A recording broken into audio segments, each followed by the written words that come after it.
रामनगर नाम का एक शांत और सुंदर गांव था, जहां अधिकतर लोग खेती या वनों से लकड़ी लाकर अपना जीवन यापन करते थे। गांव के किनारे पर एक मिट्टी का छोटा सा घर था, जिसमें लकड़हारा रुपेश अपनी पत्नी रूपाली और अपने एक बेटे के साथ रहता था। रुपेश मेहनती तो था, पर उसकी किस्मत जैसे रूठी हुई थी। वह जब भी जंगल में लकड़ी काटने जाता, उसे मनचाही लकड़ी नहीं मिलती। एक दिन सुबह रुपेश अपनी पुरानी और जंग खाई कुल्हाड़ी कंधे पर लटकाए खाली पेट ही जंगल की ओर निकल पड़ा। रास्ते में वह सोचते हुए चल रहा था।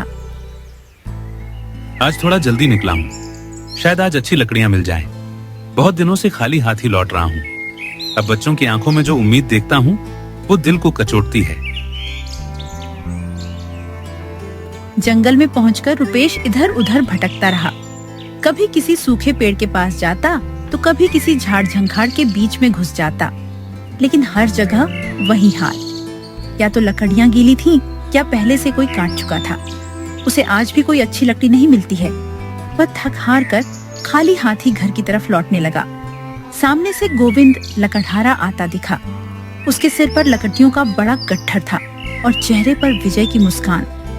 गोविंद रुपेश को खाली हाथ ही लौटते देख बोला, अरे रुपेश भैया, फिर से खाली हाथ। तुम तो अब जंगल में आने का टाइम टेबल ही बना लो। देर से आना और खाली हाथ लौट जाना। तुम्हें तो आदत हो गई है खाली हाथ जाने की। क्या करूं गोविंद भैया, मनचाही अच्छी लकड़ी ही नहीं मिलती। मैं जंगल आता हूँ, उससे पहले ही लोग अच्छी लकड़ियां काट कर ले जाते हैं। जंगल किसी के बाप का थोड़ी ना है। जो पहले आए वो ज्यादा पाते हैं। तुम तो रोज देर से आते हो, फिर शिकायत कैसी? इतना कहकर गोविंद हंसता हुआ आगे बढ़ गया। रुपेश चुपचाप अपने घर लौटने लगा। घर पर रुपेश की पत्नी रूपाली और उसका बेटा बाहर खड़े उसकी राह देख रहे थे। अरे आ गए आप? ओह, आज फिर से खाली हाथ लौट आए। इसका मतलब आज फिर से कुछ नहीं मिला। ऐसे कैसे काम चलेगा? क्या करूं भाग्यवान, ना लकड़ियां मिली ना उम्मीद। एक भी ऐसा पेड़ नहीं मिला जिसकी मैं लकड़ियां काट सकूं। जंगल भी अब जैसे मेरा साथ छोड़ चुका है। हम तो सोच रहे थे कि आप लकड़ी बेचकर कुछ पैसे लाएंगे और आज रात हम भर पेट खाना खा पाएंगे। अब घर में राशन भी खत्म होने को है। मैं क्या करूं रूपाली, रोज तो मेहनत करता हूं, मगर नसीब ही साथ नहीं देता। बाकी सभी लकड़हारों को लकड़ी मिलती है, सभी अच्छे पैसे कमा रहे हैं। एक मेरी ही किस्मत फूटी हुई है। इसके बाद घर में जितना थोड़ा राशन था, वे लोग उसका खाना खाकर सो जाते हैं।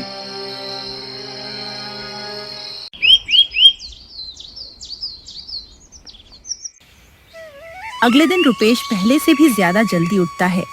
कुल्हाड़ी लेकर अंधेरे में ही जंगल की ओर चल पड़ता है। आज कोई मुझसे पहले नहीं पहुंचेगा। आज मैं बहुत सारी लकड़ियां काट कर ले आऊंगा। आज तो लकड़ियों की कमी नहीं होगी। पर जंगल में पहुंचकर देखा तो वही हाल। लकड़ियां पहले से काट ली गई थीं। रुपेश ये देख के दुखी हो जाता है। ये क्या, मैं तो सूरज उगने से पहले आ गया और फिर भी सारे पेड़ कटे हुए हैं। तभी उसे सामने से मंगल लकड़हारा आता दिखा, जो लकड़ियों से भरी बैलगाड़ी खींचता हुआ आ रहा था। उसे देखकर रुपेश उससे बोला, क्या मंगल भाई, इतनी सुबह सुबह ये सब कैसे कर लिया? इतनी सारी लकड़ियां कैसे काट ली इतनी जल्दी? अरे भाई, मैं तो रात में ही आ जाता हूँ। जब सब सो रहे होते हैं तब मैं लकड़ी काटता हूँ। सुबह तो पूरा जंगल भर जाता है लकड़हारों से, इसीलिए मैं रात में ही आकर लकड़ियां काट कर ले जाता हूँ। लगता है ये काम मेरे बस का नहीं है। मैं इतना जल्दी आया, सोचा आज तो अच्छी लकड़ियां मिलेगी, पर यहाँ तो मुझसे ही पहले रात में ही लकड़ियां काट ली गई हैं। अब क्या करूं मैं, समझ नहीं आता। माफ करना भाई, तुम्हें लकड़ी देने का मन तो है, पर इस बार मेरे घर में भी बहुत जरूरत है, इसलिए माफ करना, मैं लकड़ियां नहीं दे सकता। इतना कहकर मंगल लकड़हारा अपनी बैलगाड़ी लेकर चला गया और रुपेश रोज की तरह घूम फिर कर मायूस होकर घर लौट आया। ऐसे ही दिन बीतते गए। रुपेश को लकड़ियां नहीं मिली, घर में राशन खत्म हो गया था। बच्चे भूखे पेट सोने लगे। सुनिए जी, अब तो घर में राशन भी खत्म हो गया है। अब भी अगर लकड़ियां नहीं बिकी तो हम सबको भूखा ही रहना पड़ेगा। मुझे अब कोई ना कोई रास्ता निकालना ही होगा। ऐसे हाथ पर हाथ रखकर नहीं बैठ सकते, वरना हम सब भूखे मर जाएंगे।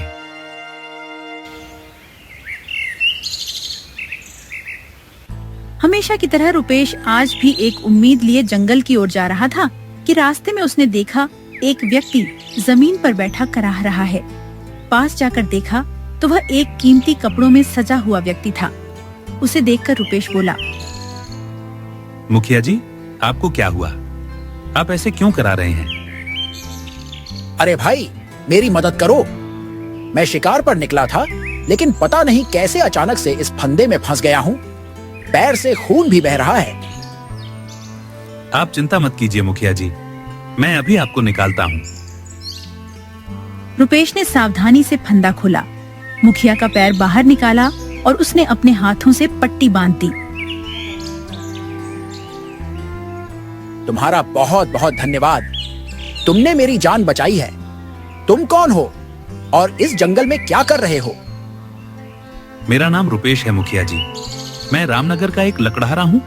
रोज इस जंगल में लकड़ियाँ काटने आता हूँ। फिर रुपेश अपनी सारी बात मुखिया जी को बताता है। रुपेश, तुमने मेरी जान बचाई है, इसलिए आज से उत्तर दिशा का मेरा जंगल केवल तुम्हारे लिए आरक्षित है। वहां अब तुम्हारे सिवा कोई और लकड़ी नहीं काटेगा। मुखिया जी की यह बात सुनकर रुपेश बहुत खुश हो जाता है। आपका बहुत बहुत आभार मुखिया जी। आपने मुझ जैसे गरीब की जिंदगी बदल दी। मैं इतने दिनों से काफी परेशान था। आज अगर आप नहीं मिलते तो हमारे पूरे परिवार को भूखा ही सोना पड़ता। मुखिया जी द्वारा दिया गया जंगल रुपेश के लिए किसी वरदान से कम नहीं था।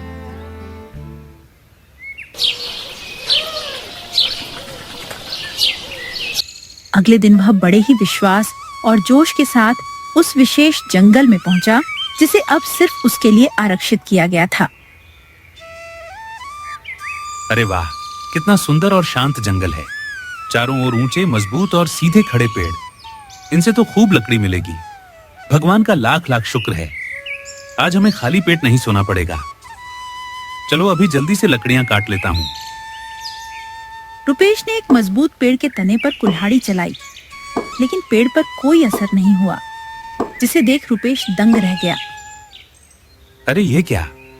मैंने तो आज ही कुल्हाड़ी की धार तेज की थी, फिर भी पेड़ पर कोई असर नहीं हो रहा। रुपेश ने फिर से कुल्हाड़ी चलाई, पर पेड़ पर कोई असर नहीं हुआ। उसने दूसरे पेड़ पर कोशिश की, फिर तीसरे पर हर जगह वही हाल। पेड़ पर कोई असर नहीं हो रहा था। रुपेश को घबराहट होने लगी। ये क्या? एक भी पेड़ पर कुल्हाड़ी का कोई असर नहीं हो रहा। कहीं मुखिया जी ने मुझे कोई बंजर जंगल तो नहीं दे दिया? अब क्या होगा? बच्चों के लिए यही तो उम्मीद जागी थी। तभी पीछे से एक मधुर और शांत स्वर आया। पुत्र, वो पेड़ ऐसे नहीं कटेगा। प्रणाम बाबा। आप कौन हैं? और ये पेड़ कैसे कटेगा फिर? मैं इस वन का रक्षक हूँ, तपोवन बाबा। ये जंगल कोई साधारण जंगल नहीं है। इसकी रक्षा वर्षों से मैं कर रहा हूँ।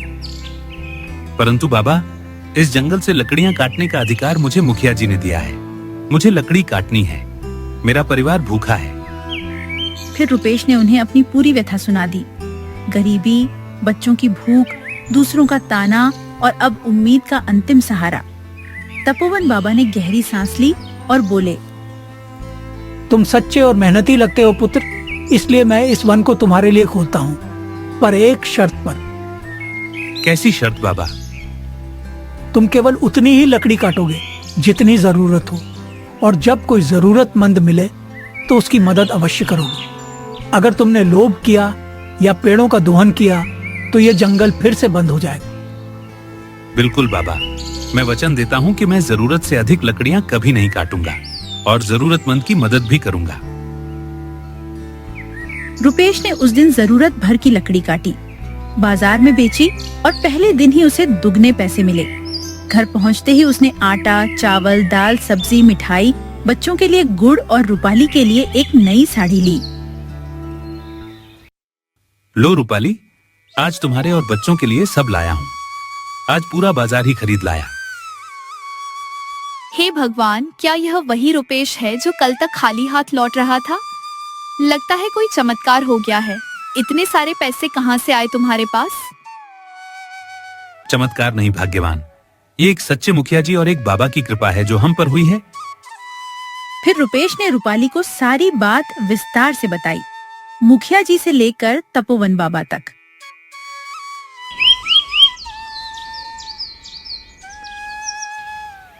कुछ दिनों तक रुपेश लकड़ियां काटता रहा और अच्छी कमाई करता रहा। एक दिन उसने विचार किया, अगर मैं इन लकड़ियों को जलाकर कोयला बनाऊं तो दाम और अधिक मिलेगा। बाजार में कोयले की भारी मांग है जिससे मुझे अच्छा मुनाफा होगा। और फिर क्या था, रुपेश ने अगले ही दिन से यह प्रयोग शुरू कर दिया। लकड़ियों को सही तरीके से सुलगाकर उनका कोयला तैयार करने लगा। धीरे धीरे उसका कोयला बहुत प्रसिद्ध हो गया।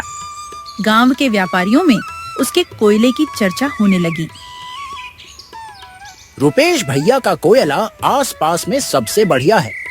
धुआं कम और गर्मी ज्यादा देता है। हाँ भैया, उसके कोयले का कोई मुकाबला नहीं। पता नहीं वो इतनी अच्छी लकड़ियां कहाँ से लाता है और उसका कोयला इतना अच्छा होता है। देखा रूपाली, अब लोग मेरे नाम से कोयला खरीदते हैं। मेरा कोयला बनाने का विचार कितना सही साबित हुआ। हाँ, सच कहा आपने। अगर इसी प्रकार से चलता रहा तो हम थोड़े ही दिनों में बहुत पैसे वाले हो जाएंगे। कुछ ही महीनों में रुपेश ने अच्छा धन जोड़ लिया। उसने अपने मिट्टी के घर को तोड़कर पक्के ईंटों वाला 2 मंजिला मकान बना लिया। गेट पर टीन की छत, अंदर पानी का हैंडपंप और बाहर लकड़ियों का बड़ा स्टोर। अरे, ये वही रुपेश है ना जिसका लोग मजाक उड़ाते थे। अब देखो तो सही, इसने तो कोठी बना ली है। भाई, ये इसकी मेहनत और समझदारी का नतीजा है। इसने इसके लिए बहुत मेहनत की है। इस प्रकार से पूरे गांव में रुपेश की चर्चा होने लगी। एक दिन अचानक गांव में जोरदार बारिश शुरू हो गई। लगातार कई दिन बारिश होती रही। सारे लकड़हारों की लकड़ियां भीग गईं। जंगल में सारे पेड़ भी पानी से लथपथ हो चुके थे। अब क्या करें? सारी लकड़ियां तो गीली हो गई। अब इन्हें बेच भी नहीं सकते और इन्हें खरीदेगा भी कौन? उस रुपेश के पास तो सूखी लकड़ियों का भंडार है, वही हमारी मदद कर सकता है। चलो चलो, फिर रुपेश के पास ही चलते हैं, शायद वो हमारी कुछ मदद कर दे। इसके बाद वे सब रुपेश के घर पहुंचे। रुपेश भैया, हम बड़ी मुश्किल में हैं। हमारी सारी लकड़ियां भीग गई हैं और जंगल में भी पानी भरा पड़ा है। थोड़ा लकड़ी दे दो ताकि हम भी बाजार में बेच सकें। अच्छा, अब याद आए हम जब मैं भटक रहा था। मुझे जब खाली हाथ लौटना पड़ता था तब तुम ही हंसते थे ना। और अब आप लोगों को मुझसे मदद चाहिए। चले जाओ यहां से, नहीं दूंगा एक टहनी भी। निकलो यहां से। वे सब निराश होकर लौट गए। तभी उसकी पत्नी रूपाली बोली, सुनिए जी, जब सबने आपका मजाक उड़ाया तब हमें दुख हुआ, लेकिन अगर हम भी वैसा ही करें तो क्या फर्क रह जाएगा हम में और उनमें? फर्क इतना ही है कि अब मैं कमजोर नहीं हूं और मदद उसी की जाती है जो अपनों को समझे। उन्होंने मेरी भी बुरे समय में मदद नहीं की।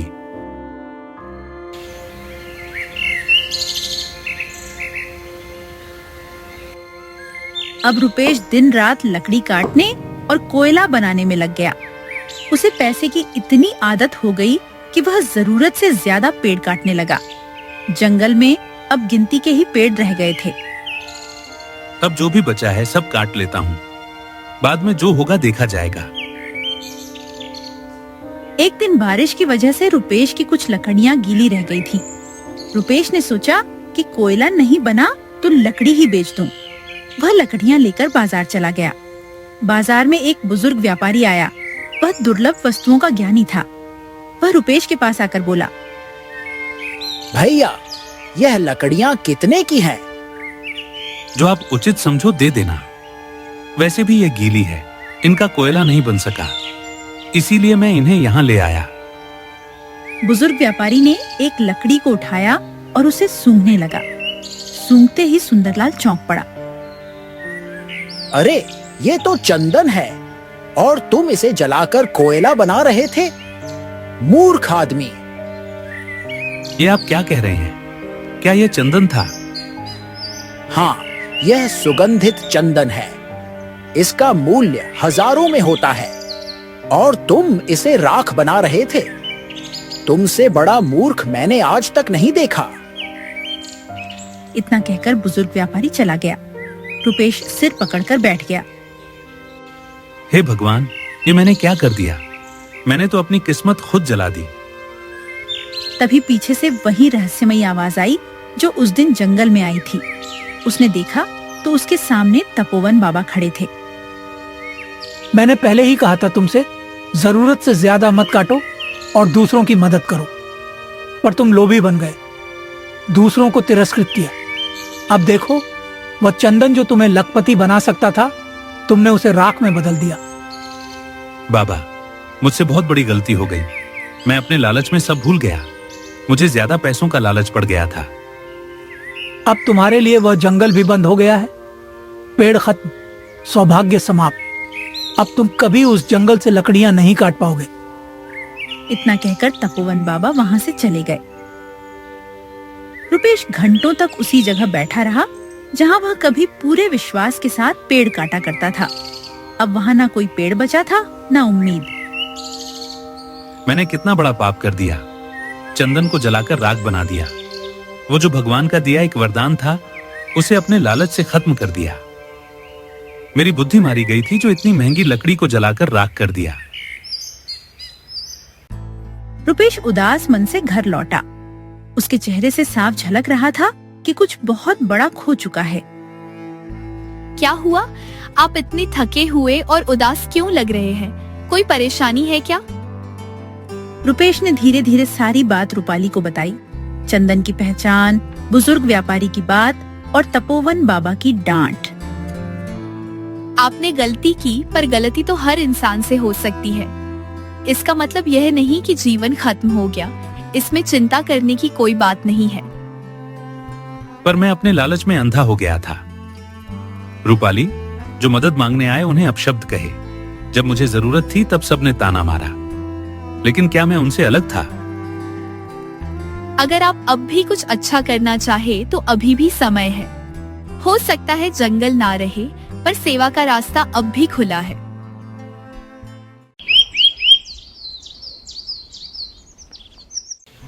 अगले दिन रुपेश ने अपना पुराना गट्ठर और कुल्हाड़ी उठाई और गांव की गलियों में घूमने लगा। वो हर उस लकड़हारे के पास गया जिसे उसने पहले मना कर दिया था। गोविंद भाई, मंगल भाई, मैं आप सबसे माफी मांगने आया हूँ। जब आप सबको मेरी जरूरत थी तब मैंने मुंह मोड़ लिया। मुझे माफ कर दो, मुझसे बहुत बड़ी गलती हो गई। अरे नहीं रुपेश भैया, आप क्यों माफी मांग रहे हैं? अब तो आप बहुत बड़े आदमी हो चुके हो। हम तो आपके आगे कुछ भी नहीं। नहीं गोविंद, मैं अब वही हूँ जो पहले था, एक गरीब लकड़हारा। बस फर्क यह है कि मैंने अपने घमंड और लालच से अपना भाग्य जला डाला। अब मैं चाहता हूँ कि मैं फिर से इंसान बन सकूं, मददगार इंसान। यह सुनकर सबकी आंखें भर आईं। आप जैसा ईमानदार आदमी हमने कभी नहीं देखा भैया। जो अपनी गलती खुले दिल से स्वीकार कर ले, वही असली इंसान होता है। हम सब मिलकर फिर से पेड़ लगाएंगे। जिस जंगल ने हमें जीवन दिया, अब हमारी बारी है उसे जीवन देने की। फिर सबने मिलकर पुराने जंगल में पौधे लगाने शुरू किए। हर दिन कुछ लोग समय निकालकर जंगल को नया रूप देने में लग गए। कुछ महीनों में वह उजड़ा हुआ जंगल हरा भरा होने लगा। एक सुबह रुपेश पौधों को पानी दे रहा था कि तभी पीछे से वही शांत स्वर सुनाई दिया। पुत्र, मैं तुम्हारे अच्छे विचारों से प्रसन्न हुआ। अब तुम फिर से उसके योग्य हो गए हो। बाबा, मैंने आपकी बात नहीं मानी और उसका फल भुगता। अब मैं सेवा करना चाहता हूँ ताकि अपनी आत्मा को फिर से पवित्र कर सकूं। तुम्हारा पश्चाताप सच्चा है। अब मैं तुम्हें एक और वरदान देता हूँ। दक्षिण दिशा में एक और जंगल है जहाँ चंदन के पेड़ हैं, परंतु अब तुम केवल व्यापार नहीं करोगे, तुम वहां से प्राप्त होने वाली धनराशि का एक भाग जरूरतमंदों की सेवा में लगाओगे और हो सके उतने पौधे लगाओगे। आपका आदेश सर माथे पर बाबा। रुपेश अब फिर से चंदन की लकड़ी की पहचान करके उसका उचित उपयोग करने लगा, लेकिन इस बार वह कमाता भी था और जरूरतमंदों की सहायता भी करता था। जंगल में खूब सारे पेड़ भी लगाए, गांव में अनाथ बच्चों के लिए एक स्कूल बनवाया, बीमारों के लिए एक छोटा सा औषधालय खोला। अब गांव में लोग उसे वन सेवक रुपेश के नाम से जानने लगे। एक दिन मुखिया जी फिर से रामनगर आए। जब उन्होंने देखा कि रुपेश अब गांव का सबसे इज्जतदार और प्रिय व्यक्ति बन गया है, तो वे बहुत प्रसन्न हुए। रुपेश, तुमने सिर्फ लकड़ी नहीं काटी, अपने कर्मों से अपनी किस्मत तराशी है। तुम्हें देखकर गर्व होता है कि मैंने अपना जंगल सही हाथों में सौंपा है। ये सब आपके आशीर्वाद और तपोवन बाबा की सीख से ही संभव हो सका है मुखिया जी। मुखिया जी ने रुपेश को अच्छे पुरस्कार दिए और सारे वन सौंप दिए। कहानी की सीख: प्रकृति का दोहन नहीं, उसका संरक्षण करो। जिन्होंने तुम्हें गिराया, उन्हें उठाने का मौका दो। फर्क वहीं से शुरू होता है। लोभ में पड़ा व्यक्ति अपना भाग्य राख बना बैठता है। गलती स्वीकार कर आगे बढ़ना ही सच्चा परिवर्तन है। एक समय की बात है,